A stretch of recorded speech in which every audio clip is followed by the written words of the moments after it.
Alors bonsoir à toutes et à tous, je suis ravi de vous retrouver pour déjà une 388e rencontre Lille. Et ce soir, on a donc la chance de recevoir Jérôme Mézo pour son roman Le Hameau de Personnes aux éditions Zoé. Comme toujours, une charte graphique impressionnante et une couverture particulièrement épurée. On en reparlera peut-être de cette couverture parce qu'elle est aussi extrêmement singulière, significative et qui est totalement en lien avec le récit. Alors Jérôme, c'est la première fois qu'on vous reçoit. Vous vivez à Lausanne, vous êtes suisse, évidemment. Vous enseignez la littérature française à l'université et vous avez écrit un certain nombre de romans déjà, dont ce dernier, Le Hameau de Personnes, aux éditions Zoé, qui est sorti donc, je l'ai peut-être dit tout à l'heure, le 3 mars dernier. Alors j'aimerais déjà savoir quelle est votre fibre littéraire, quelle est vos influences littéraires, puisque déjà en fin de roman, vous listez un certain nombre d'auteurs, notamment Roberto Bolaño, qui font partie de vos influences, ou en tout cas des auteurs qui vous ont permis peut-être d'être écrivain, qui vous ont forgé ou qui ont donné peut-être une voix particulière à votre écriture, à votre style. Dans quelle fibre finalement vous existez en tant qu'auteur aujourd'hui? Bonsoir à tout le monde et puis merci de l'accueil, de votre accueil. Alors, bon, c'est toujours délicat d'expliquer ou de raconter ses influences ou sa fibre parce qu'il y a énormément de textes qu'on a lus, accompagnés, mais je peux dire que, effectivement, par exemple, Roberto Bolaño, l'écrivain chilien, ça a beaucoup compté, notamment pour le côté jeu avec le roman, hein. C'est un roman un petit peu joueur, c'est un roman spéculaire dans lequel on met en scène aussi le moment de l'écriture et les enjeux de raconter une histoire et les directions qu'elle pourra prendre. Mais plus fondamentalement, avant, c'était plutôt des auteurs comme Claude Simon ou William Faulkner. Simon étant lui-même un Faulknerien d'une certaine manière. Donc moi, c'est un peu ce type de roman qui m'intéresse, avec d'assez grandes fresques où on entend la voix des personnages, mais où parfois l'intrigue est volontairement complexe, hein, pas au sens où elle est difficile, mais au sens où elle n'est pas racontée de manière toujours linéaire et où on fait un petit peu l'épreuve de reconstituer les morceaux d'une histoire. Et voilà, j'ai un petit peu de peine avec le roman strictement linéaire où on nous explique tout, où on sait déjà à l'avance ce que les personnages pensent, où ils sont. C'est plutôt des romans qui se construisent au fur et à mesure. Et voilà, donc j'ai cité quelques noms, mais je devrais aussi citer des Suisses, parce que comme je suis suisse, j'ai pas mal lu des auteurs qui ont été à l'époque, hein, même si on ne le voit pas en France, enfin on le conçoit pas toujours en France, mais des modernistes comme Ramu, C.F. Ramu, le grand romancier suisse des années 30, qui a vraiment été un inventeur de style et de forme romanesque. Et là, moi j'ai beaucoup travaillé sur Ramu, je l'ai beaucoup lu, j'ai travaillé aussi pour l'édition de la Pléiade de Ramu, donc il y a aussi une fréquentation, disons, professionnelle de ce genre d'écrivain, mais évidemment les lectures aussi, bien sûr. Alors, on va parler du hameau de personnes, puisque c'est un roman en effet extrêmement singulier, à la fois dans la structure et à la fois dans finalement les thèmes que vous abordez. J'aimerais savoir, pour commencer, d'où est venue l'idée, d'où est venu le prémisse, parce qu'il y a beaucoup de portes d'entrée. On pourrait penser que c'est l'intelligence artificielle, on pourrait penser que c'est l'isolement, tout simplement, et le fait de partir à l'écart du monde aussi. Ça peut être également l'influence sur les réseaux sociaux. Il y a beaucoup de thématiques. Ça pourrait aussi être le deal avec un personnage particulier dont on parlera aussi tout à l'heure. Ça pourrait être le voyeurisme, évidemment. Il y a quand même beaucoup de portes d'accès. Qu'est-ce qui a déclenché finalement l'envie d'écrire le hameau de personnes? Est-ce qu'il y a un thème particulier qui a fait débuter l'écriture? Oui, alors étonnamment, c'est pas immédiatement les personnages, c'est plutôt le lieu qui m'a intéressé. Le roman s'ouvre sur une scène dans un village, dans un hameau de montagne qu'on peut deviner des Alpes, hein, un hameau abandonné. Comme c'est assez fréquemment le cas dans les Alpes, dans les années 50-60, dans les Alpes suisses, mais aussi en Savoie ou en Italie, certains villages d'altitude ont été abandonnés parce que c'était trop complexe de maintenir une route, une école, etc. Et on a demandé à la population de descendre vers la plaine. Et il y a une série de ces villages abandonnés qui existent encore, enfin qu'on peut encore visiter. Je me suis situé dans ce lieu, donc dans les Alpes, à une altitude assez élevée où on vivait un peu plutôt de l'agriculture de montagne, où c'est des lieux assez âpres. Et j'ai été intéressé à vraiment raconter une histoire qui se passe dans ce lieu, Euh, et à partir de là, alors j'avais un personnage qui venait d'un roman précédent, c'est la figure de Rosalba, c'est une femme qui a quitté son mari et ses enfants, qui vit une sorte de crise existentielle. Elle veut absolument devenir créatrice de mode et elle, jusque-là, elle n'a pas eu l'espace pour le faire, pour réaliser ses projets. Donc elle s'est enfuie, il y a eu un avis de disparition, on ne sait pas très bien ce qui lui est arrivé, mais on la retrouve installée dans ce hameau de montagne où elle espère, où elle s'installe avec son atelier de couture pour travailler et en même temps pour rester invisible vis-à-vis de son ancienne vie, de ses... Donc elle est un petit peu cachée là-haut. Voilà. Donc c'est le lieu. Alors justement, ce lieu-là, il est évidemment, c'est une sorte de personnage à part entière puisque il est vraiment reculé de tout. Il est vraiment au bout du bout d'une route étroite et plutôt dangereuse. Il est quasiment à l'abandon et en même temps, vous fixez le roman dans ce huis clos-là à travers les regards des uns et des autres. Oui. Oui, tout à fait. Donc il y a plusieurs personnages. Il y a cette femme, Rosalba, qui va changer de nom parce qu'elle va prendre un nom d'artiste, Emanet, et donc elle va exister sous ce nom comme créatrice de mode. Elle va à la fois créer ses robes dans ce lieu très particulier en utilisant des matériaux organiques, de la forêt, de la montagne, des cornes d'animaux, des feuilles, etc. Et puis en même temps, elle est très présente sur les réseaux sociaux parce qu'en fait, sa seule visibilité, c'est de passer par le monde virtuel, en fait, hein, d'être connue sur les réseaux. Et puis cette femme, dans le village, elle est entourée de quelques personnes. C'est un tout petit hameau. Il y a un personnage qui s'occupe un petit peu d'entretenir le hameau, qui est un dealer, qui est un petit dealer qui est installé en altitude, mais qui deal sa came en plaine. Et qui se cache aussi là-haut, hein. C'est tous des personnages qui sont un peu marginaux et qui se cachent dans ce lieu pour n'avoir pas d'ennui avec la société.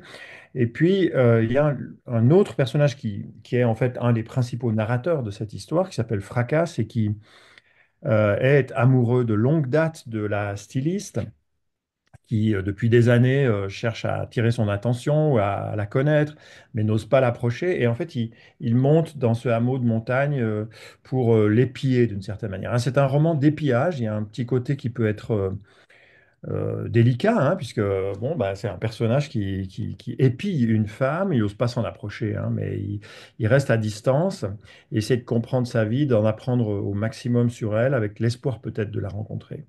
Et puis voilà, donc il y a ces trois personnages, puis quelques personnages tout à fait secondaires. Il y a un vieil homme qui a des ânes qui pâturent dans ce village. Il y a une femme qui tricote, qui est muette, qui tricote sur un banc. Voilà, c'est un hameau en fin de course, on peut dire. Alors justement, par rapport à ces noms de personnages qui sont aussi particuliers, et comme une sorte de conte finalement, on a l'impression que votre roman, il est entre le conte, la farce et le roman extrêmement comment dire, actuel sur les sujets de sociétaux actuels. C'est ça qui est très intéressant, c'est que vous êtes arrivé à mêler différentes thématiques tout en ayant un petit côté extrêmement satirique, notamment sur le côté influence. On en reparlera tout à l'heure. J'ai Mhm. trouvé ça très, très drôle. Pour le coup, mais ces prénoms, Fracasse, Javerne, Émané, il y a quand même des significations peut-être derrière. Maïko, c'est quand Mhm. même des prénoms extrêmement, comment dire, singuliers. Est-ce qu'il Mhm. y a une symbolique derrière ces prénoms? Alors, j'ai pas cherché tout de suite la symbolique. Bon, Fracas, oui, c'est le personnage principal, c'est l'amoureux, c'est une sorte de poète un peu raté qui est obsédé par cette femme. Il est un peu ridicule, un peu loufoque, on le suit dans sa pensée, dans ses réflexions. Euh, je l'ai appelé Fracas parce que d'abord, j'aime ce mot, hein, il est très sonore, et puis aussi parce que ça a un lien avec le destin qu'il aura dans le roman. Je ne vous le raconte pas, mais enfin, on peut comprendre cette expression. Et puis les autres, Javerne et Émanès, qui est, oui, des noms un peu étranges, on peut dire, en fait, c'est des noms que j'ai empruntés à des lieux de ces régions des Alpes. Donc, c'est des toponymes qui sont devenus des noms de personnages. Et ça, c'est un procédé qui est très connu, par exemple, chez C.F. Ramu, le romancier. Beaucoup de noms de personnages sont des noms de lieux, tout simplement. Donc, quand on est des lecteurs, on peut reconnaître des mots qu'on a vus ou des sonorités ou des noms de lieux. Et en même temps, c'est des personnages. Voilà. Mais ça les décale sur le plan de la fiction, évidemment, hein. Ce que j'ai beaucoup aimé et ce qui lie aussi les trois personnages, c'est leur isolement à travers différents égards finalement, puisque Emmanet souhaite s'isoler de son ancienne vie. Javerne s'isole concrètement par peut-être son côté extrêmement sauvage. Et, euh, et le troisième personnage, lui, pour le coup, s'isole quasiment de lui-même. On a l'impression que il vit à travers la vie d'Emmanet. Donc c'est plutôt surprenant. Qu'est-ce qui vous rapproche de tous ces univers? Parce que le monde du stylisme, potentiellement, j'imagine que non, peut-être pense pas. L'intelligence artificielle, c'est peut-être votre lien avec votre côté professeur de français, étant donné que les étudiants l'utilisent constamment. Ça, j'imagine qu'il y a forcément un lien. On en reparlera peut-être aussi après. Mais qu'est-ce qui vous rapproche de toutes ces thématiques, excepté peut-être l'isolement? Est-ce que c'est par ce biais-là que ce roman vous ressemble aussi un petit peu? Ben, je me suis aperçu après l'avoir écrit que c'était vraiment un roman autour de la solitude, mais moi j'en avais pas conscience et c'est très bien parce que quand on écrit un roman, on ne sait pas exactement ce qu'on fait. On essaye de savoir ce qu'on fait, on a un projet bien sûr, mais le roman il fait plus que nous, il fait quelque chose qu'on n'avait pas prévu et notamment c'est voilà, c'est vraiment un texte qui parle de manière assez à la fois assez drôle et assez grave de la solitude de ces personnages qui n'arrivent jamais à se rejoindre les uns des autres, qui s'intéressent les uns aux autres, mais qui n'arrivent pas à communiquer véritablement. Donc c'est un roman déjà sur cette solitude. Et puis ensuite, pour ce qui est des personnages, moi je ne me suis pas projeté spécialement dans un de ces personnages. Celui qui est certainement le plus proche de moi, enfin qui est un peu mon double, on pourrait dire, c'est Fracas, c'est le poète raté, parce que bah, il a quelques traits que je pourrais lui prêter. C'est-à-dire, voilà, c'est une sorte d'écrivain. Il travaille du côté des lacs, hein, bon, là, bah, je sais pas, le lac Léman, si vous voulez, hein, si on veut faire des liens. Et puis, il vient d'un milieu très populaire dans lequel on ne comprend pas ce qu'il fait en écrivant des poèmes et des romans. Enfin, on se dit, mais qu'est-ce qu'il fait? Il va pas gagner sa vie avec ça, il est trop bizarre et tout. Et donc là, je peux me projeter un petit peu dans ce personnage, mais évidemment, c'est une déclinaison cocasse ou un peu loufoque de quelque chose de ma vie. Bon. Mais je me suis aussi beaucoup projeté dans les autres. Par exemple, Emmanuel, la styliste, bah, ça m'a surpris moi-même comme homme, mais je me suis beaucoup projeté dans cette femme parce que c'est une artiste. Enfin, elle cherche à devenir une artiste, à se faire reconnaître pour les créations qu'elle propose. Et puis, c'est des créations assez radicales, hein. C'est des robes uniques. On retrouve sur la couverture, pas vraiment les robes, hein, mais on retrouve un peu une esthétique qui ressemblerait à celle qu'elle produit, très liée aux matériaux organiques et naturels. Et puis, en même temps, c'est une femme très souffrante parce que ce, ce- cet énorme effort qu'elle fait pour créer quelque chose de neuf la laisse en même temps dans une immense solitude personnelle, parce qu'elle s'est isolée, elle a quitté son milieu, c'est sa famille, elle s'est isolée complètement dans ce lieu un peu apocalyptique, hein, d'ailleurs, où l'hiver est très dur, etc. Et puis, sa seule existence, c'est une sorte d'existence numérique sur les réseaux où elle doit constamment montrer la face la plus favorable d'elle-même, sa créativité, son travail, son inspiration, etc. Donc voilà, vous l'avez dit tout à l'heure, il y a une satire hein, de l'image de soi qu'on donne sur les réseaux sociaux. Voilà, je dirais que c'est ces deux personnages principalement que j'ai investis. Et sur l'intelligence artificielle, est-ce que c'est ça véritablement? Est-ce que c'est le lien avec vos étudiants qui vous a donné envie d'écrire sur le sujet aussi, étant donné que ça prend de plus en plus de place dans la réflexion, finalement dans la construction d'un devoir, dans la construction d'une pensée? Est-ce que c'est cette thématique-là qui vous a rapproché et vous aviez envie aussi? On en parlera peut-être un petit peu tout à l'heure, mais on va peut-être l'évoquer maintenant. C'est que la fin, vous la confiez à l'intelligence artificielle. On reparlera aussi de cette fin. Mais l'IA a véritablement un rôle très impactant dans le roman. Oui, tout à fait. Bon, ben, je précise tout d'abord que je ne suis pas un geek ni un fanatique de l'IA, donc parce qu'il y a des gens qui adorent ça, enfin qui savent manipuler. Moi, j'ai pas du tout d'expérience dans ce domaine. Comme tout le monde, j'ai bricolé un petit peu de temps en temps avec ChatGPT. Mais c'est vrai que dans mon milieu professionnel, c'est un enjeu capital, hein. Nos étudiants, désormais, ils travaillent, ils utilisent ce genre de machine. On n'arrive plus très bien à distinguer ce qui a été écrit par eux et ce qui est écrit par d'autres.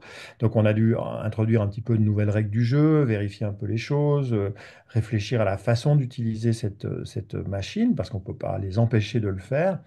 Mais moi, c'est pas vraiment le rapport aux étudiants qui m'a intéressé, c'était plutôt, enfin, ça m'a intéressé par rapport à la création en général. C'est-à-dire, on entend beaucoup parler du fait que désormais, il y a déjà des romans écrits par l'intelligence artificielle et certains types de romans, hein, je pense, disons, bah, pour caricaturer, hein, je sais pas, un thriller, un roman à énigme, un roman de fantasy, ça peut être assez facilement aujourd'hui généré par une machine sans qu'on puisse forcément voir la différence.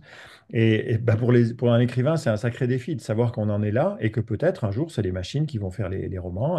Ça coûte moins cher que les auteurs, ça va plus vite, etc., etc. Alors, je ne sais pas ce qui va se passer, moi, j'en sais rien. Mais je me suis dit, je vais introduire cette question-là dans le roman pour notamment comment dire, simplifier, enfin, non, traiter une question qui me touche de près, qui est que moi, je n'aime pas du tout finir un roman. J'aime pas chercher la fin. Bien souvent, ben, c'est ce qui est spectaculaire aussi dans un roman, c'est la chute, etc. On attend quelque chose. Toute la signification qu'on a mis dans la lecture, on va peut-être l'investir là, à ce moment de la fin, en dire, ah ben voilà, c'est ça que le roman racontait. Et moi, pour moi, c'est un deuil de finir un roman. J'ai créé des personnages, j'ai créé une situation, il y a ce décor de montagne, voilà, moi, me fascine, hein, le décor de la haute montagne, l'hiver, etc. Je ne peux pas les quitter comme ça en disant, bah voilà, X épouse Y et puis c'est réglé, quoi. Non, mais c'est idiot. Enfin, ouais, finir, c'est idiot. Enfin, c'est obligé. C'est restreindre tous les possibles de l'univers qu'on a créé à une sorte d'équation finale basique, quoi. Donc, je voulais pas finir. C'est un gros problème. Alors, j'ai eu l'idée. Enfin, j'ai pas eu l'idée tout seul. Finalement, c'est même en discutant avec mon éditeur. Et ça, c'est raconté dans le roman, hein. Il y a un mail à l'éditeur, allez, aide-moi, je ne sais pas trouver la fin, etc. Donc, Bruno Pellegrino. voilà, Bruno Pellegrino, et qui me dit, bah, comme d'autres copains, hein, ouais, mais essaye avec ChatGPT, il va te donner des conseils, hein, parce qu'aujourd'hui, on lui demande des conseils, hein. Alors, je lui dis, bon, ok, je vais lui demander, tout en sachant clairement hein, que moi, je n'allais pas utiliser vraiment cette machine pour trouver ma fin. C'est moi qui allais choisir la fin, c'est sûr, et c'est moi qui l'ai faite, on le voit dans le roman. Mais je voulais jouer avec la machine, je voulais jouer notamment avec le fait que ces robots conversationnels, en fait, ils ont avalé énormément de texte. Là, la version que j'ai utilisée, elle avait à peu près 11 millions de volumes, hein, ce qui est beaucoup plus que ce que j'ai lu moi, évidemment, que ce que nous avons tous lu, hein. Et donc, elle peut produire des corrélations que nous, on n'est pas capable de produire. Mais en même temps, si on regarde bien ce qu'elle fait quand on lui dit, par exemple, fais-moi une fin, bah, je lui ai demandé, hein, je lui ai fait avaler le roman et je lui ai dit, fais-moi une fin. Amoral et imprévu. Voilà, amoral et imprévu. Alors, j'aurais pu demander une fin, je sais pas, sentimentale et morale, ou des choses comme ça, hein. Et il va trier les informations et il va choisir. Alors, il arrive à faire des fins, mais si on regarde de près, c'est des fins assez clichés, quoi, hein.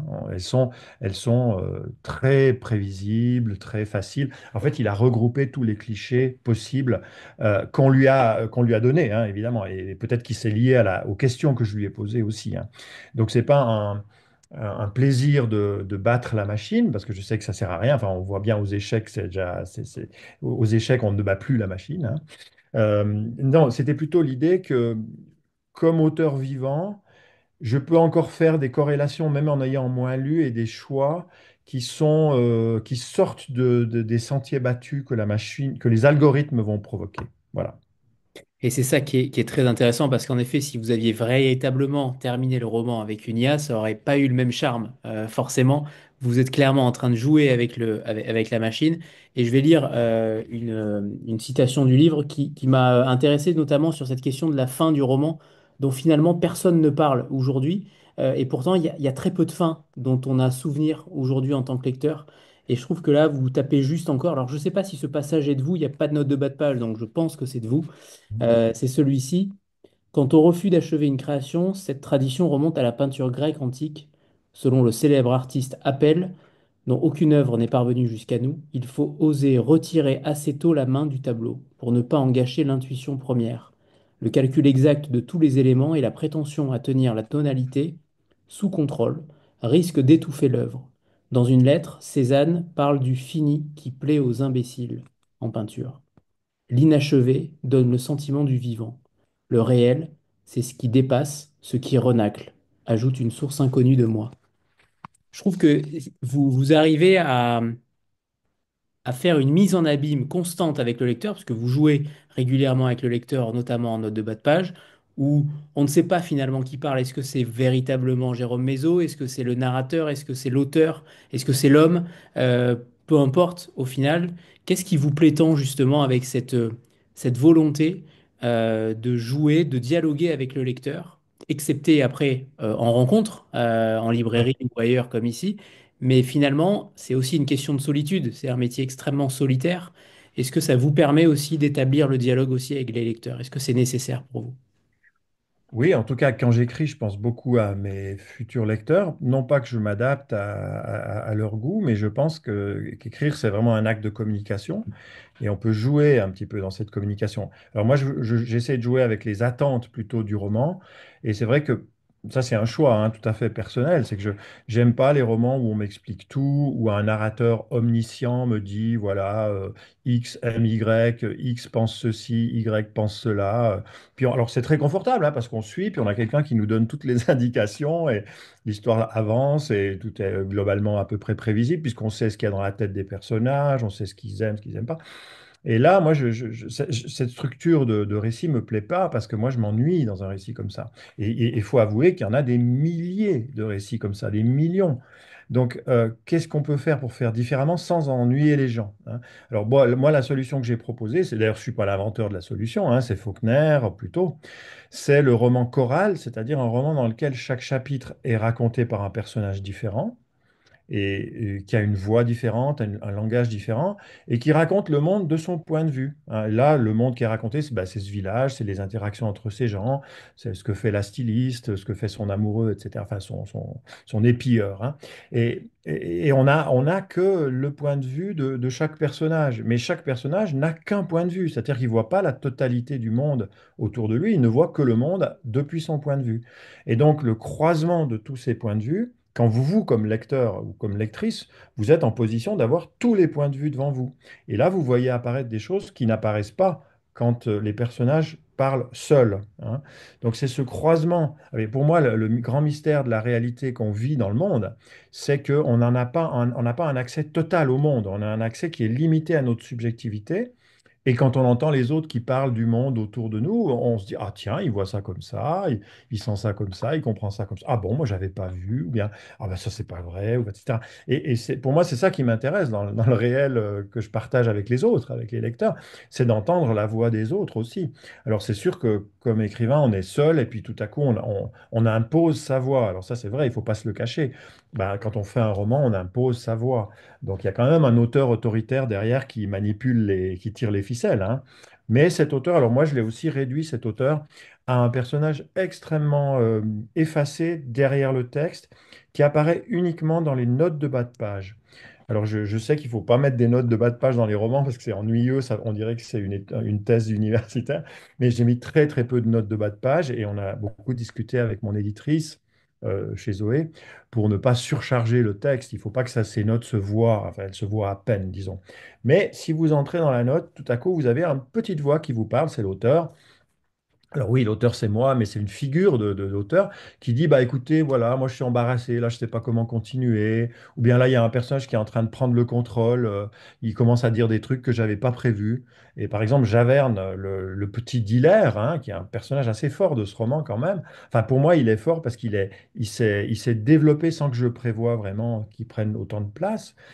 Eh ben, Javerne, tout à coup, il se met à dire des trucs que moi, je n'avais pas du tout prévus. Alors, je ne dis pas que c'est lui qui parle, hein, bien sûr que c'est moi qui le fais parler, mais c'est un peu de la ventriloquie. C'est un personnage qui se déploie tout à coup. Il trouve la place et il fait des choses, il dit des choses qui n'avaient pas été forcément prévues au début. Et moi, c'est ça que j'aime, c'est cette surprise, hein. Voilà. Et ça, vous le dites en note de bas de page d'ailleurs, que Oui, j'avais. je le dis. Voilà, tout à fait. Est-ce que la fin, justement, pour en revenir à ce sujet-là, est-ce que c'est quelque chose qui vous hante, entre guillemets, depuis différents romans? Est-ce que c'est un véritable sujet pour vous? Est-ce que vous n'arrivez pas, ou en tout cas, vous avez plus de mal à finir qu'à commencer? Est-ce que c'est un sujet en tant qu'auteur, ou au contraire, ce n'est propice qu'à celui-ci qu'au hameau de personne? Bon, c'est une question que je me pose de manière assez générale quand j'écris un roman, mais là, je veux dire que c'est la première fois que je prends vraiment à bras-le-corps cette question de la fin et que j'essaye de trouver une solution, notamment à ma difficulté de finir. Dans d'autres romans que j'ai publiés, j'ai fait des fins peut-être plus classiques et j'ai pas assumé, disons, de problématiser la fin. Et puis j'ai écrit aussi des récits de type autobiographique dans lesquels la fin était dictée par les événements que je racontais. Donc la question ne se posait pas de la même manière. Très bien. Tout à l'heure, vous avez parlé du côté narration qui vous ennuyait un peu et vous posez le décor d'entrée de jeu puisque vous dites poser le décor, c'est ennuyeux, donc j'y vais à gros traits. Pourquoi vous décidez justement euh, de supprimer en réalité le décorum du roman? Ça, c'est très intéressant parce que c'est plutôt rare déjà qu'un auteur le dise, euh, Mm. mais c'est encore plus surprenant de le faire. Oui, alors je l'ai fait aussi pour une raison culturelle assez facile à imaginer, c'est que le roman de montagne, hein, le roman alpin, le roman alpestre, c'est une grande tradition littéraire. Depuis le 19e siècle, en France, en Italie, en Suisse, on a des dizaines de romans qui se passent en contexte de montagne, avec des personnages très typés, hein, ça peut être des bergers, des guides, des touristes, tout ce que vous voulez, hein. Et en Suisse, notamment, il y a vraiment une littérature alpestre abondante. Et alors, moi, je m'inscris, bon, évidemment, contre ce type de littérature qui, alors, a toutes sortes de qualités, mais notamment a un gros défaut pour nous aujourd'hui, c'est que les paysages sont des clichés littéraires absolus, hein. J'aurais pu vous raconter la montagne, les sapins, les chalets, tout ce que je peux vous raconter tout ça à la Suisse sans problème, hein. Mais d'abord, soit vous allez vous dire, tiens, bah, c'est les clichés suisses, soit j'ai déjà lu des romans comme ça, soit j'ai vu assez de films qui me parlent de ça, ça m'intéresse plus. Et moi, j'estimais que j'avais plus besoin de raconter ça. Donc, il suffisait de dire en trois phrases, on est dans un hameau de montagne d'altitude dans les Alpes. Je dis même pas les Alpes, je crois, hein. Et puis, voilà, c'est un lieu où il y avait une agriculture de survie, agriculture de montagne de survie. Et vous êtes là à peu près partout dans les lieux. Vous pouvez être partout dans des pays d'Europe qui ont des montagnes, en fait. Et puis après, les personnages, ils ont une histoire qui a pas grand-chose à voir d'ailleurs avec cette montagne, puisque c'est des gens qui viennent plutôt s'y installer une fois que le lieu a été abandonné. Voilà. Et puis de l'autre côté, on a donc Rosalba et Emané, donc, qui sont la même personne, dédoublée sur les réseaux sociaux. Plusieurs fois d'ailleurs dans le texte, on voit réapparaître cette phrase «Personne ne connaît sa personne». On a véritablement ce dédoublement. Vous mettez en avant véritablement le fait de se connaître soi-même aussi. On a du mal à finalement connaître sa propre personne à travers le regard extérieur, mais aussi le regard intérieur. Et puis, il y a ce regard sur l'influence des réseaux sociaux. Clairement, vous tapez fort. Alors, je ne sais pas. Enfin, vous tapez fort. Vous tapez fort parce que vous êtes juste dans ce que vous écrivez. Vous êtes juste dans ce que vous avez vu et ce que vous avez étudié aussi. J'aimerais vraiment savoir comment vous avez travaillé ce sujet-là parce que j'imagine un lecteur, une lectrice lambda qui lit Émané, je pense qu'elle est persuadée qu'elle existe véritablement. Mm, Parce que dans le discours, dans le fonctionnement marketing, dans finalement les petites astuces qui lui permettent de déclencher des ventes derrière, il y a véritablement un storytelling qu'on voit régulièrement et ça vous fera, pour ceux qui sont souvent sur les réseaux sociaux, ça vous fera penser à certains influenceurs, notamment littéraires. mm. Euh, Puisque vous dites à un moment donné, est-ce que la littérature est aussi du même côté que la mode dans ce domaine-là? Je considère que oui. Je me sens plutôt bien sur les réseaux sociaux, je considère que oui. J'aimerais vraiment savoir de qui vous vous êtes inspiré aussi. Quel travail vous avez fait parce que vous n'êtes que très peu présent sur les réseaux sociaux. Vous êtes en mode, finalement, en mode stalker sur les réseaux sociaux, je pense, Mhm. ce que vous dites dans le roman. Mais j'aimerais bien savoir comment vous avez façonné tout ça parce que ça sonne extrêmement juste. Merci. Bah, c'est le résultat d'un travail de documentation quand même assez intense. C'est-à-dire que je me suis intéressé, donc je voulais faire de Emmanet une femme qui avait une vie numérique très développée et qui devait constamment se présenter à son public parce que non seulement elle vit de la vente de ses robes qu'elle doit montrer, présenter, parce qu'elle fait aussi des défilés, mais aussi parce qu'elle donne des sortes de cours de coaching de création, du coaching de créativité, doula, séminaire, etc. Payant, tout ça est payant, hein, tout ça est très très bien fait, accompagné d'un discours extrêmement bienveillant sur la créativité, sur le groupe, sur l'échange, etc. Mais il y a toujours à la fin, en bas, cliquer pour réserver votre carte bancaire, etc. Donc elle doit vivre de ça, hein, et elle doit présenter cette image au public. Alors, ce que j'ai fait, c'est que j'ai fait une sorte de documentation autour du monde des influenceurs et des influenceuses dans toutes sortes de domaines. Alors, j'y connais pas grand-chose, donc je suis allé simplement me promener sur des sites, sur des blogs, et j'ai été regarder le discours que ces gens tiennent.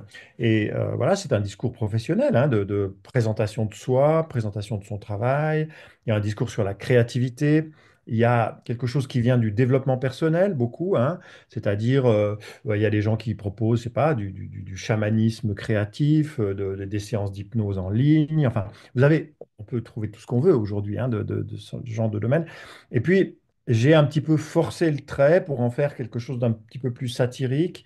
Euh, et alors, moi, la satire qui m'intéressait, c'était pas de me moquer des influenceurs et des influenceuses. C'est des gens que je connais pas vraiment et j'ai pas d'opinion particulière sur les influenceurs, influenceuses.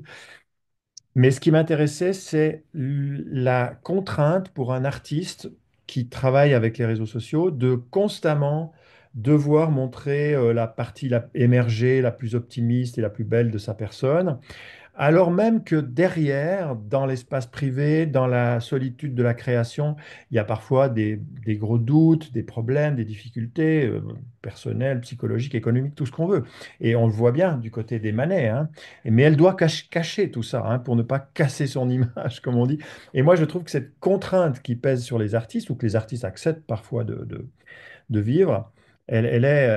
Pour moi, elle est douloureuse. Et, alors, je ne la vis pas comme ça, personnellement, hein. Je ne suis pas impliqué comme ça, parce que je suis peu sur les réseaux sociaux et par chance, je ne vis pas de ma production littéraire. Je n'ai pas besoin d'en vivre parce que j'ai un métier, je suis enseignant, je suis professeur. Et donc, j'ai cette chance, je reconnais que c'est une chance.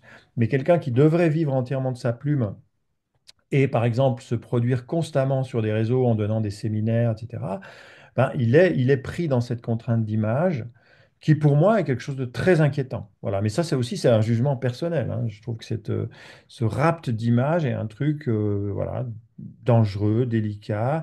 J'ai pensé, pour rebondir peut-être sur votre question, c'est le livre de Michel Schneider sur Marilyn Monroe qui m'avait impressionné, dans lequel on apprend que Marilyn Monroe, en fait, est certainement tragiquement morte pour aller vite, hein, du décalage qu'il y avait entre l'image que les gens projetaient sur elle, la belle femme, etc., l'objet sexuel, et le vécu intérieur de cette femme qui était une femme brisée, en fait.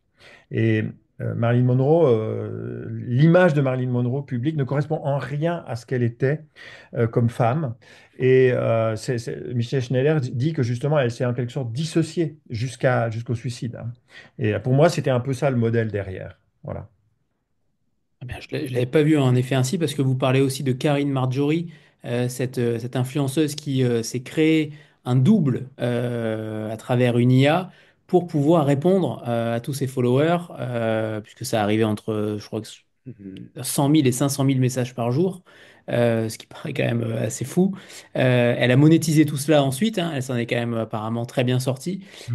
Il y avait ce côté-là, et puis on a l'impression aussi qu'Emané, elle tombe très vite dans un gouffre mental puisqu'elle publie régulièrement, notamment même le soir de Noël, le soir du Nouvel An, juste avant, vers 11h59, 58.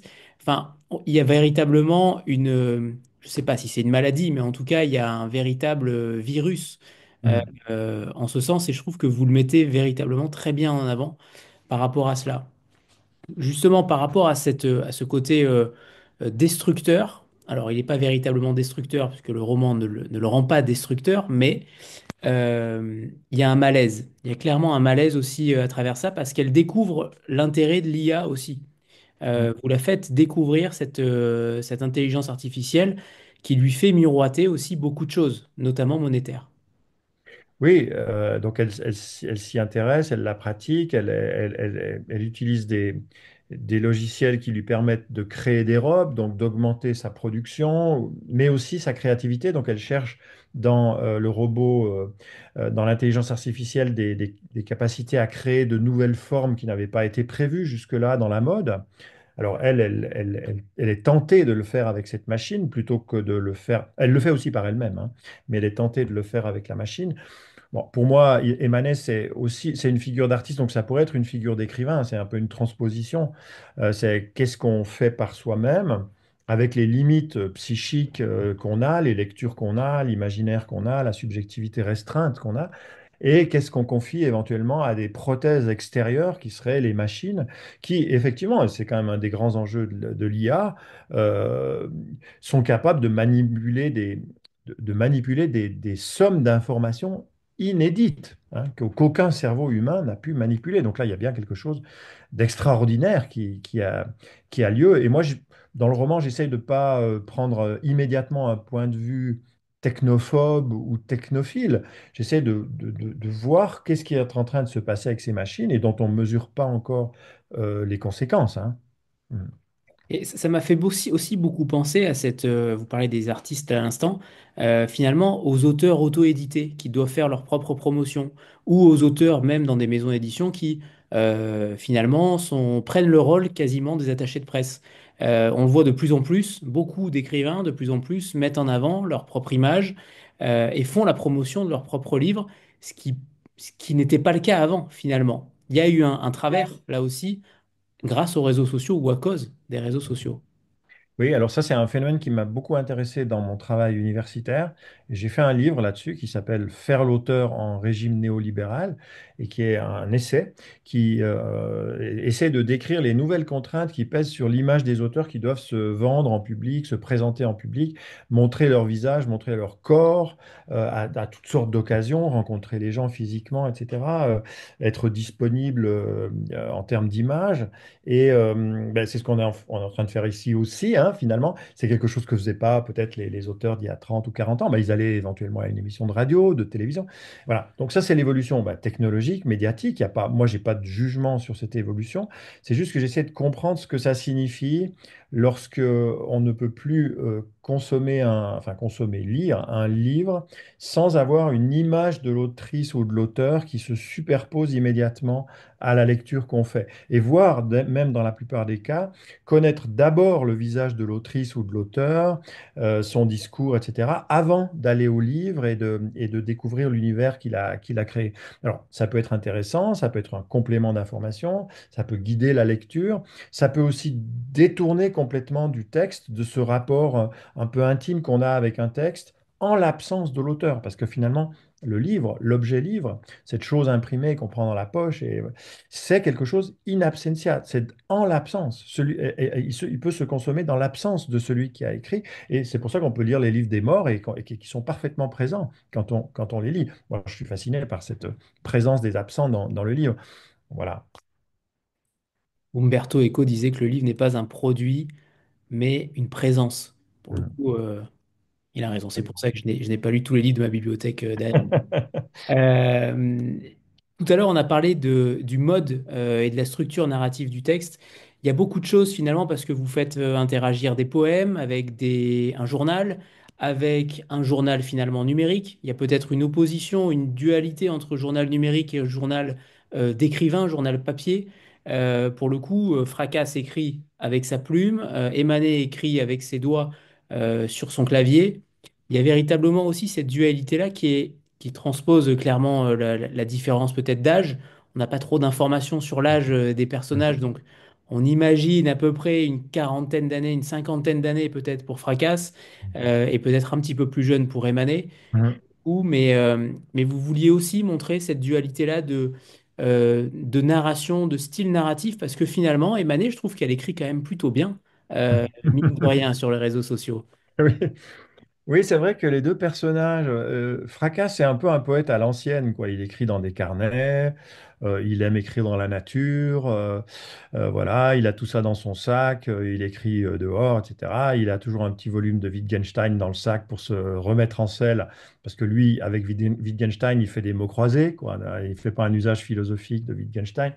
Et voilà, donc voilà, c'est un personnage loufoque, hein. Mais il est un peu à l'ancienne, vous avez raison. Tandis qu'Emanet, elle a déjà vraiment basculé du côté des nouvelles technologies. Elle sait les utiliser, elle est intéressée, elle en vit d'ailleurs, hein, ce qui n'est pas son cas à lui. Elle pratique une écriture qui est plus marquée par la brièveté des réseaux. Effectivement, elle écrit bien, alors ça je ne peux pas juger, moi j'ai dû essayer d'imiter le langage d'une styliste influenceuse. Après, bien sûr, c'est un langage qui a été assez travaillé, notamment pour créer ce léger effet d'ironie, tout en étant avec le personnage, hein. On vit vraiment avec elle, ses émotions qu'elle traverse, ses créations, son histoire, les chiens. Elle a des chiens, ils comptent beaucoup pour elle. Elle va en forêt avec eux.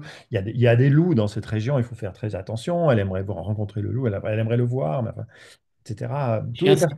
Les chiens, c'est Eros et Satan. Eros et Satin, alors c'est des chiens très très investis, hein, c'est Et d'ailleurs, dans ce roman, tout le monde a une arme, mais personne ne se tire dessus. Alors ça vient contredire un axiome de la critique littéraire qui dit que dans un ouvrage littéraire, quand il y a un fusil, c'est qu'un coup va partir, hein. Mais c'est pas toujours le cas. En effet, en effet. C'est un roman qu'on pourrait qualifier de non violent. Voilà. Il y a une phrase qui m'a pas marqué, mais en tout cas qui m'a fait sourire. C'est ce côté de la Suisse exclue finalement du monde. Vous dites, tiens, la Sorbonne parle rarement des inventions de ce petit pays.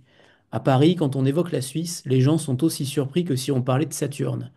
Il y a toujours ce complexe suisse finalement. Cette phrase, elle n'est pas là par hasard, je l'imagine. Aussi, je pense que c'est aussi par rapport à la médiatisation, peut-être aussi des ouvrages, même si ça commence véritablement quand même de plus en plus, je trouve.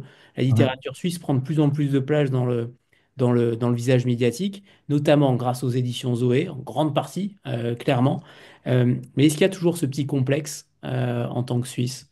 Est-ce que véritablement c'est un pays qui est exclu, en tout cas, du champ médiatique ou autre? Est-ce que vous sentez ça? Ben, disons, quelque chose qu'on peut vivre en Suisse, c'est le fait que comme on n'appartient pas à l'Europe, avec la population a refusé d'entrer dans l'Europe, euh, une partie de la population, on se sent isolé dans le sens où, oui, on ne sait pas qu'on n'a pas de lien avec les pays voisins, mais c'est un tout petit pays qui a quatre langues, donc il y a déjà une cohabitation interne qui est très complexe, un petit peu comme la Belgique, hein, et d'autres pays qui sont plurilingues.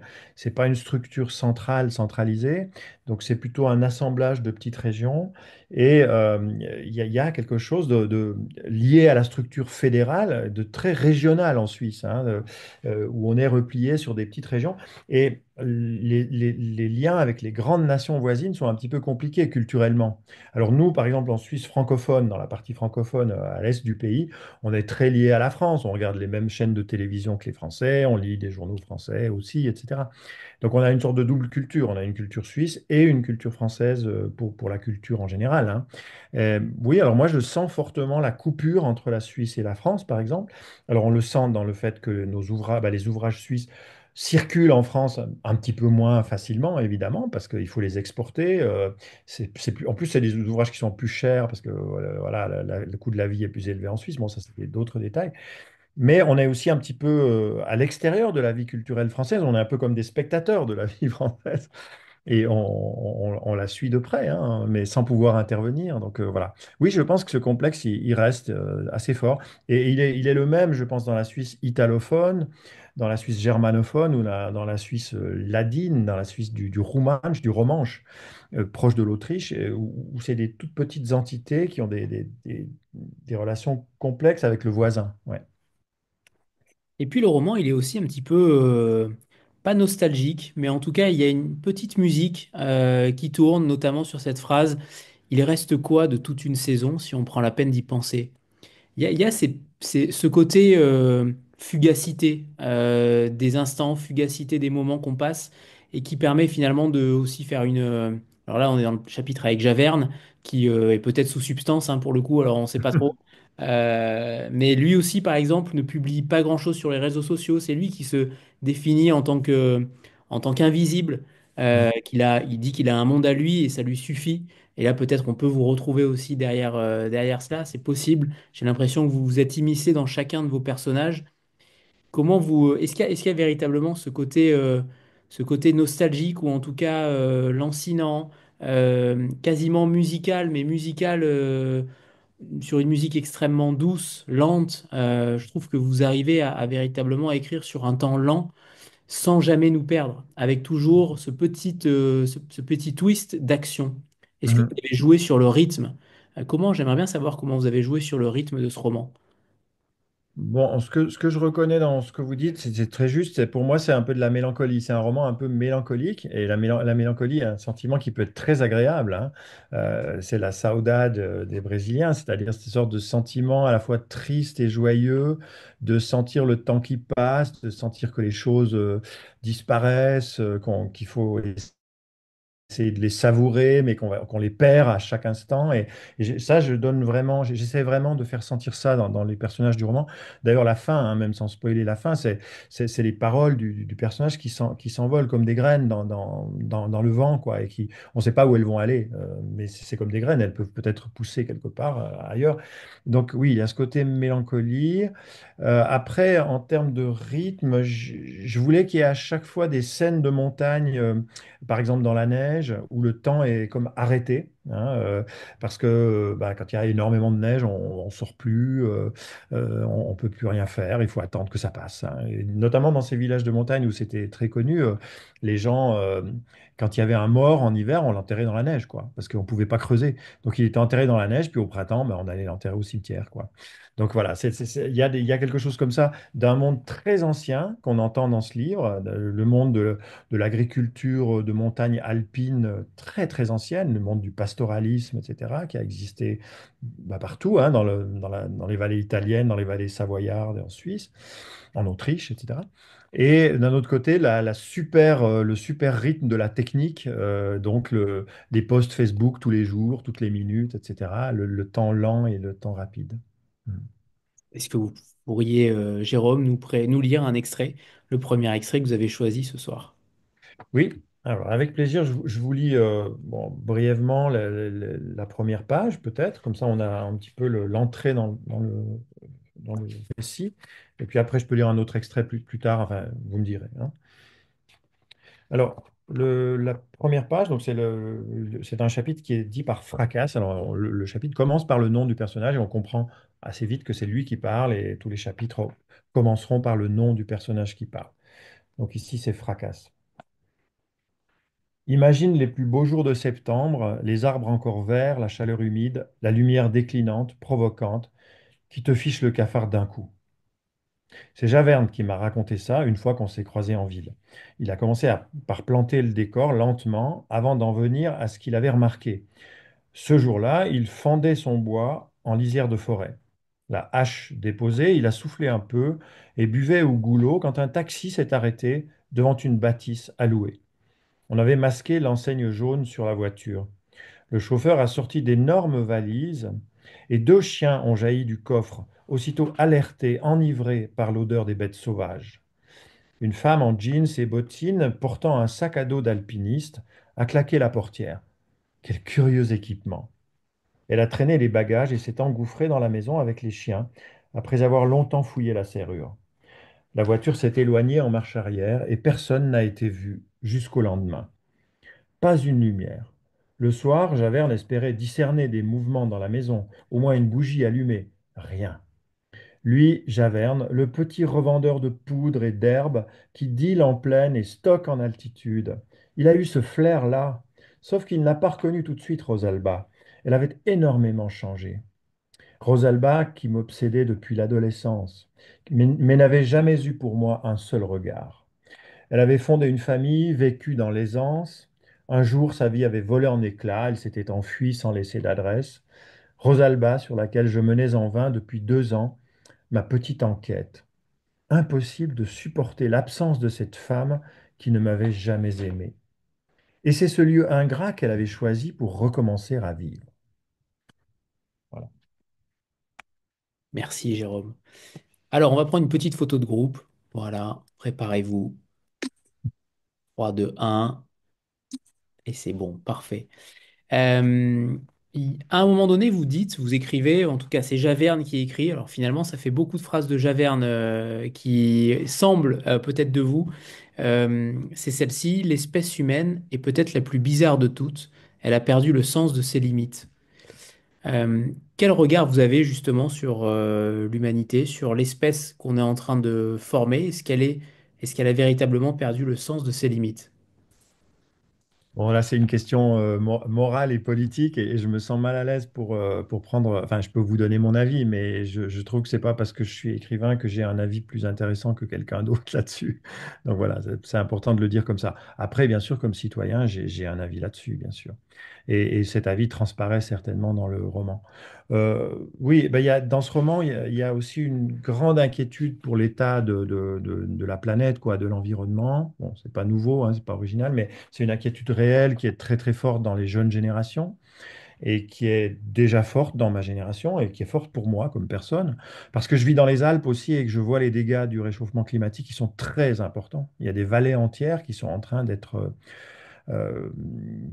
on peut dire détruite lentement par des éboulements, la fonte des glaciers. Enfin, les glaciers sont en train de disparaître. C'est ces immenses glaciers, immenses, hein, qui ont influencé pendant 20 000 ans le climat de ces régions, sont en train de disparaître littéralement sous nos yeux. Et ce n'est pas une plaisanterie, hein. Donc, on ne sait pas encore les conséquences de tout ça. On les voit déjà, hein, elles sont parties devant nous. Et bon, voilà, moi, je suis très, très inquiet de ça. Je ne sais pas quoi faire comme tout le monde, hein. Je ne sais pas par où commencer. On essaie de faire attention et tout ça, mais on sait bien que ça ne suffit pas. Et oui, alors le personnage de Javerne, il porte un peu cette question, notamment lui, hein, et d'autres aussi. L'idée que peut-être l'espèce humaine est en train de s'autodétruire euh, parce qu'elle a créé des mondes trop complexes sur lesquels elle ne peut plus véritablement agir. Elle ne maîtrise plus les rétroactions de ces sociétés complexes qu'elle a mis en place et que peut-être c'est notre cerveau qui n'est pas assez intelligent pour trouver des solutions, pour dépasser les contradictions dans lesquelles on s'est nous-mêmes placés. Alors, c'est certainement un des effets quand même d'un des traits spécifiques à notre espèce, qui est l'extrême arrogance nous sommes une espèce extrêmement arrogante et extrêmement agressive avec les autres animaux, hein. Et encore une fois, je ne dis pas ça par plaisir pour m'auto-flageller comme humain. Je constate simplement qu'on est une espèce extrêmement prédatrice, d'une grande violence, d'une grande arrogance, qui ne sait jamais s'auto-limiter dans ses conquêtes, dans ses désirs, dans sa consommation, etc. Alors là, le petit monde du hameau de personnes, c'est un monde un petit peu de la décroissance, on peut dire, hein, mais malgré eux, d'une certaine manière, soit par pauvreté, soit par, euh, par marginalité, soit par difficulté, mais même Emanet qui cherche à monnayer assez cher ses robes, hein, c'est des robes de défilé de mode quand même assez chères. Même elle, elle vise quand même quelque chose comme la décroissance, puisqu'elle veut faire des robes qui sont faites de matériaux naturels, à peu d'exemplaires, etc., etc. Donc voilà, ces inquiétudes, oui, elles transparaissent, je crois, dans le livre. D'ailleurs, Emmanet, on lui reproche d'avoir abandonné sa famille. Il y a cette dualité entre la différence entre un homme et une femme dans ce départ d'une famille. Pour le coup, pour les femmes, c'est beaucoup plus violent, beaucoup plus dur, alors que pour un homme, c'est entre guillemets très vite pardonné. Ça, vous le mettez aussi en avant. Oui, je mets en avant, en évidence l'énorme sacrifice qu'elle fait aussi en quittant sa famille. Alors, bah, on a discuté avec mon éditrice, est-ce que c'est crédible une femme qui abandonne ses enfants, etc. Bon, bah, il y a des exemples, c'est plutôt rare, mais enfin, il y a des exemples. En tout cas, dans ce personnage, c'était important parce que c'était quelqu'un qui avait toujours voulu créer, qui a dû longtemps repousser ce moment parce qu'elle avait les charges de famille, etc., mais qu'elle vivait aussi une situation d'inégalité de genre dans le couple, hein, où le mari avait bon, été très occupé, mais il lui avait laissé toutes les tâches, et puis qu'à un moment donné, ben, craque en quelque sorte et décide de faire ce qu'elle a à faire avant qu'il soit trop tard, et le sacrifice qu'elle fait pour ça, c'est sa famille et ses enfants. Euh, alors, ouais, dans le roman, il n'y a aucun jugement qui est porté sur ce fait-là, c'est un acte qu'elle accomplit, mais on voit bien que la vie du monde autour d'elle, de ses voisins, de ses amis, etc., est assez sévère sur elle. Et ça m'a frappé en écrivant ce passage-là, c'est qu'on n'est jamais aussi sévère avec les hommes quand ils quittent leur famille. Avec les femmes, on est absolument impitoyable, hein, sur ce sujet. Une autre phrase est aussi, alors je ne sais plus par qui elle est prononcée, c'est encore par Javerne, bah, pour le coup, j'avais pas fait le lien, mais il est quand même, c'est pas qu'il est revendicateur, mais en tout cas, il est très affirmé dans ses choix, dans ses punchlines. Il y en a une qui est intéressante aussi. Sans une bonne dose de sauvagerie, l'art n'est qu'une coquetterie qui relève de la décoration d'intérieur. Du joli poster pour égayer les chiottes. Oui, alors ben, ça c'est certainement, oui, je peux dire que c'est une conception de l'art qui m'intéresse, enfin qui me parle. Et alors je ne sais pas comment la formuler, mais en tout cas, moi, les livres et les films, enfin, parlons déjà des livres, qui m'ont marqué comme des grands livres, c'est des livres dans lesquels il y a quelque chose de l'ordre de la sauvagerie. Euh, Sauvagerie, j'entendrais par là de revenir à quelque chose de fondamental de l'humain comme animal, comme être dans le monde physique, qui va mourir, qui doit survivre, qui cherche du sens, qui se bat pour cette vie, etc., pour trouver aussi le sens à cette vie. Et j'ai eu vraiment, pour moi, un livre ou un film qui ne va pas toucher cette couche-là, que moi j'appellerais la sauvagerie, qu'on voit bien dans le livre, qui est incarné par le paysage de montagne, enfin les loups, la neige, etc. Pour moi, un texte qui ne va pas toucher cette couche-là, il ne m'intéresse pas en général. Enfin, je le trouve trop superficiel. Mais encore une fois, c'est mon goût, hein, et j'ai essayé de donner à ces personnages quelque chose d'un peu trouble et d'un peu inquiétant. C'est pas des personnages très positifs, c'est vrai, et ni très moraux, hein, je dois bien le dire. C'est pas des personnages très moraux, mais ils sont ni plus ni moins moraux que vous et moi, en tout cas que moi. Et donc, bon, voilà, ils sont très humains, même dans leur malheur ou leur malfaisance parfois. Ouais. D'ailleurs, même Emané n'a pas l'air de regretter particulièrement son départ, hein. On n'a pas l'impression, en tout cas, elle en parle pas, elle en parle peu. Même quand Javerne, ils ont une discussion ensemble, elle est pas forcément très gênée sur le fait d'être partie, hein. On a l'impression que c'est une véritable, au contraire, une véritable soupape d'être partie. Oui, elle dit qu'elle serait morte, hein, dans ce qu'elle appelle la cage à gosses. Hein, la maison, c'est la cage à gosses, et elle dit qu'elle serait morte si elle était restée plus longtemps là-dedans. Et donc, elle a fait le geste de se sauver. Alors, bien sûr, c'est un geste égoïste, mais elle a dû le faire pour survivre. Et donc, elle n'a pas de remords par rapport à ça dans les discussions qu'elle a avec Javerne. Ouais. Et donc, il y a également deux questions que je pose à chaque auteur qui passe ici. La première, c'est celle de l'auteur méconnu. Vous aimeriez remettre au goût du jour un auteur qui vous a peut-être forgé, fasciné et qu'on voit trop peu passer. Qui avez-vous choisi ce soir, Jérôme? Alors, j'ai pensé, alors il y aurait beaucoup de gens à qui il faudrait faire de la place dans une rencontre comme celle-ci, et je pourrais citer 10 000 noms. Si jamais vous pouvez vous reporter à la fin de mon livre, j'ai mis il y a un petit passage qui s'appelle Dette de jeu, où je donne les noms des gens à qui je dois quelque chose, parce qu'on n'écrit jamais un livre tout seul. Voilà. Mais il y a un auteur que j'aimerais citer, un auteur suisse. Alors, c'est pas pour faire du nationalisme littéraire, hein, mais c'est parce qu'il a justement un excellent auteur qui a pas très bien passé la frontière, aujourd'hui il est décédé, qui s'appelle Gaston Cherpillot, qui a écrit un roman qui s'appelle Le chêne brûlé, qu'on retrouve aujourd'hui en poche assez facilement c'est l'Âge d'homme qu'il avait publié. Maintenant c'est en Floride Zelvet, mais c'est des textes qui sont en principe disponibles en librairie. Le chêne brûlé, qui est une autobiographie d'un enfant des classes populaires suisses né en 1925 à Lausanne, qui est fils d'ouvrier, père ouvrier d'usine et mère blanchisseuse. Alors on pourrait dire que c'est un récit de transfuge de classe, quelque chose comme ça, mais c'est avant les récits de transfuge de classe. Enfin, c'est un texte des années 60. Et il est extrêmement riche sur la perception du monde, du monde de l'école, du monde urbain, dans ces années 60, par un homme qui a vécu, enfin, qui a grandi dans le milieu, un milieu défavorisé. Et ça fait voir, ça donne aussi une image de la Suisse qui change un petit peu des clichés, la Suisse des banques, des montres de luxe, où tout le monde serait riche, etc. C'est pas du tout vrai, hein. Il y a bien sûr des riches en Suisse, beaucoup de riches, mais comme toujours, c'est une structure très pyramidale, c'est-à-dire qu'il y a très peu de gens extrêmement riches, et il y a beaucoup de gens qui sont pas spécialement riches, et puis il y a aussi beaucoup de pauvres en Suisse, hein. Ça se montre pas, ça se dit pas. Il y a les working poor, il y a toute une population en difficulté financière énorme parce que les coûts des assurances maladie semi-privées sont énormes en Suisse, hein. Il y a pas d'État social comme vous l'avez en France et, et je peux vous dire quand on n'a pas d'État social, on voit la différence, hein. Donc voilà, ce livre, je trouve, vous donne une autre vision de la Suisse à travers un point de vue très particulier de cet homme qui, donc fils d'ouvrier, parvient à faire des études de lettres, devient écrivain, devient enseignant. Alors, dans son histoire à lui, il a été membre du Parti communiste et le Parti communiste était interdit en Suisse, donc il a été licencié de l'enseignement public. Donc, il a payé très cher, hein, dans sa peau le fait de défendre des convictions qui étaient celles de son milieu, en fait. Et il a été, alors c'est un auteur qui est devenu connu ensuite, etc. Mais il est resté quand même très discret et il n'a jamais été mis au premier plan des grands auteurs suisses. Alors que l'écriture de ce texte, c'est un texte très oralisé, très coléreux comme ça, et une écriture absolument originale. Derrière, le modèle littéraire, c'est Jules Vallès, hein, la grande écriture anarchiste, coléreuse à la Jules Vallès, et c'est magnifique. Je vous recommande Le Chêne brûlé. Voilà. Très bien, très bon choix. En effet, plutôt méconnu.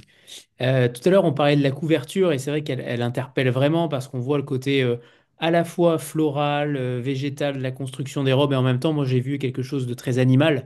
Je ne sais pas ce que c'est véritablement, mais moi j'y vois quasiment une sorte de sanglier même. C'est quand même très évocateur là aussi. Alors c'est apparemment une photo, une illustration en tout cas de Andrea Ebener qui s'appelle Cyanotype Self-Portrait. Tout à fait. Andrea Ebener est une photographe qui travaille à Zurich et qui vient des Alpes comme moi et qui fait une partie de son travail photographique sur des thèmes de la culture alpine, notamment un des thèmes que vous voyez ici qui est les masques de carnaval. Alors, c'est pas vraiment un masque de carnaval, elle l'a retravaillé, mais dans les vallées alpines, il y a des carnavals très archaïques, je ne sais pas s'il faut dire ça comme ça, notamment avec les fameux masques du Lötschental, vous en avez peut-être entendu parler, qui ressemblent beaucoup à des masques dits primitifs. Et elle a fait toute une série d'œuvres où elle se représente avec soit entourée de végétaux, soit portant des masques animaux. Ici, oui, peut-être, on ne sait pas très bien si c'est un sanglier, un loup, enfin quelque chose comme ça. En tout cas, elle joue sur la sauvagerie qui est placée sur le corps féminin et qui fait des références aux bêtes sauvages du monde alpin en général. Voilà. Ah bien. Et en effet, c'est magnifique, puisqu'il y a une véritable transparence, il y a une sorte de brouillard aussi. Ça fait évidemment écho au roman. Là, pour le coup, la couverture est encore en adéquation totale. La deuxième question que je pose régulièrement, c'est celle de vous transposer dans un personnage de fiction pendant 24 heures ou plus, hein, si vous souhaitez vivre dans le corps de quelqu'un d'autre pendant plus longtemps. Qui avez-vous choisi et est-ce que vous changeriez sa destinée? Alors, j'ai choisi, là aussi c'était difficile, mais enfin, il y avait plein de possibilités, mais bah, c'est l'occasion de parler d'un roman qui m'a beaucoup marqué, qui est vraiment un chef-d'œuvre aussi. Vous le connaissez peut-être parce qu'il est beaucoup plus connu en France que celui que j'ai cité tout à l'heure. C'est un roman de Marlène Haushofer, qui est une autrice autrichienne des années 60. Et le roman s'appelle Le Mur Invisible. Il est traduit chez Actes Sud et en collection Babel. Et c'est un des grands romans, comment l'appeler, écoféministes, on peut dire, les origines de l'écoféminisme. Donc c'est l'histoire d'une femme, c'est la narratrice du roman se trouve isolée dans un village de montagne du Tyrol, apparemment autrichien, par un mur invisible de verre qui l'isole du monde. Et elle se rend compte qu'elle va devoir vivre le reste de sa vie dans la solitude absolue de cette région montagneuse, dans une sorte de chalet. Et elle n'a pour toute compagnie qu'une vache qu'elle rencontre, je crois, et un chat, ou deux chats. Et donc, elle va vivre une totale solitude, mais non seulement la totale solitude. Alors, moi, j'aimerais bien vivre quelques jours ou quelques heures dans la peau de cette femme. Déjà, comme homme, j'aimerais savoir ce que c'est de vivre dans la peau d'une femme. Et j'aimerais aussi savoir ce que c'est d'être dans la peau de cette femme qui doit survivre par elle-même, parce que très rapidement dans le roman, sa survie physique dépend entièrement de ses capacités à trouver de la nourriture, de l'eau, Donc, elle refait tous les gestes qu'ont fait nos ancêtres et qu'on ne fait plus, hein, par chance, mais aussi, c'est des gestes qu'on a perdus. C'est-à-dire La sauvagerie, la fameuse sauvagerie. sauvagerie. Elle sent sauvage malgré elle, hein. Donc, elle réapprend à cultiver, à ramasser des herbes, à tuer du bétail, enfin à tuer des animaux pour manger, à planter des pommes de terre en espérant qu'il y aura une récolte à la fin de l'année, etc. Et son corps se transforme. Les mains deviennent calleuses, la peau est très marquée par le soleil. Elle travaille énormément. Le livre nous donne ce sentiment du travail physique. euh, énorme qu'elle accomplit juste pour survivre, hein. Et c'est quelque chose qu'on a totalement oublié, évidemment, dans nos sociétés où l'abondance du supermarché nous fait éviter totalement la question de savoir comment on se procure les éléments de sa survie. Enfin, elle est déléguée, disons, à d'autres, hein. Encore une fois, je ne porte pas de jugement, c'est comme ça qu'on vit aujourd'hui.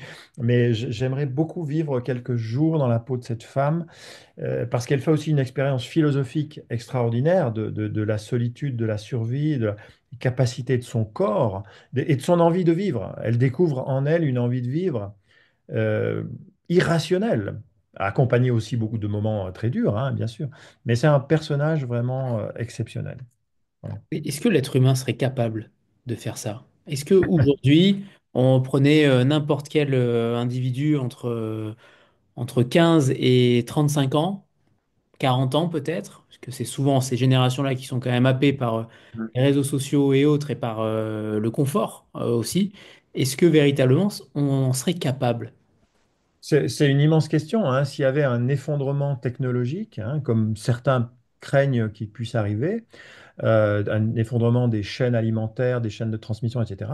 Vous voyez la panne d'électricité en Espagne et au Portugal, hein. En quelques heures, c'est la panique générale. Notamment, par exemple, notre alimentation en eau est dépendante d'électricité parce que c'est des pompes qui produisent, enfin, qui font circuler l'eau dans les réseaux. Et donc, il y a eu une panne comme ça à Caracas il y a quelques années. En quelques heures, il n'y a plus d'eau. Et donc là, il n'y a plus d'eau, ça veut dire que vous ne tenez pas 2 jours, hein. Donc, imaginez la panique, hein, dans une ville de 10 millions d'habitants. Donc, je ne sais pas ce que feraient les gens aujourd'hui, mais ce que je sais, c'est que on a perdu les capacités d'organiser notre survie par nous-mêmes. Et alors peut-être que dans certaines zones, les gens ont gardé, je pense par exemple aux zones rurales où les gens ont gardé certaines habitudes d'autonomie, entre guillemets, hein, en partie. Et ils savent encore faire un certain nombre de gestes qui sont des gestes de survie. Mais en milieu urbain, je pense qu'on a complètement oublié tous ces gestes. Enfin, moi le premier, hein. Donc je suis assez inquiet de ça, oui.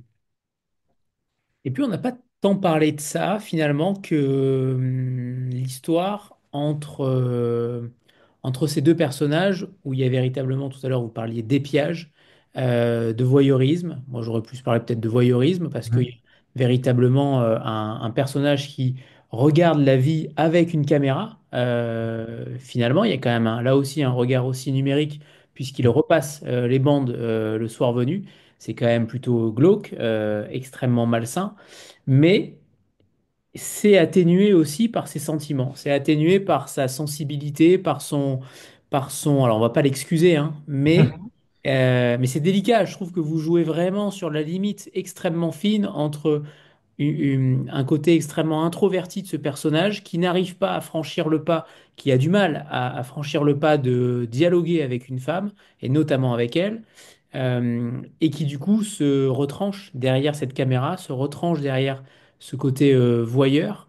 Qu'est-ce que vous vouliez finalement mettre en avant aujourd'hui? Parce que, alors c'est peut-être moins fréquent que le voyeurisme sur les réseaux sociaux, pour le coup, là c'est encore pire, mais en même Mhm. temps, les personnes qui publient se mettent à nu, donc sont potentiellement consentantes pour le coup à être vues. Là, pour le coup, elle ne l'est pas, elle. Qu'est-ce que vous vouliez mettre en avant à travers ce regard extrêmement vicieux et à la fois, je dirais pas tendre, mais presque tendre? Mhm. Oui, oui, c'est un personnage délicat et complexe à construire parce qu'on peut, voilà, il pratique un voyeurisme peu recommandable à tout point de vue, même si c'est pas spécialement un voyeurisme sexuel, hein, c'est un voyeurisme sentimental, comme ça, il essaye d'en savoir le maximum sur la vie de cette femme parce qu'il n'ose pas lui parler.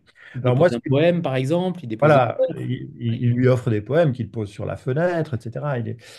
Il est animé vis-à-vis d'elle de bonnes intentions, entre guillemets, mais bon, ses actes sont évidemment problématiques.